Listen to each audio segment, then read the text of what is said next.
तत्पुरुषाय विद्महे महादेवाय धीमहि तन्नो रुद्रः प्रचोदयात्। श्री गुरो जयशंकर स्वामिने नमः। तत्पुरुषाय महामूलमन्त्रेण शुद्धोदकेन स्नापयामि। ॐ शुक्रमसि ज्योतिरसि तेजोसि देवो वस्सवितोत्पुनः पच्चिद्रेण पवित्रेण वसः सूर्यस्य रश्मिभिः।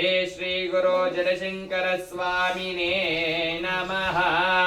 घृतेन स्नापयामि। ओम घोरेभ्यो अथ घोरेभ्यो घोरघोरकरेभ्यः सर्वेभ्यो सर्वेभ्यो नमस्ते।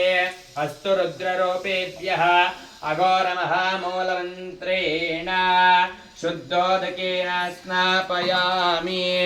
ॐ मधुवातारुतायते मधुश्चरन्ति सिन्धवः माध्वीर्नः सन्तोषधीः मधुनक्तमुतोषसो मधु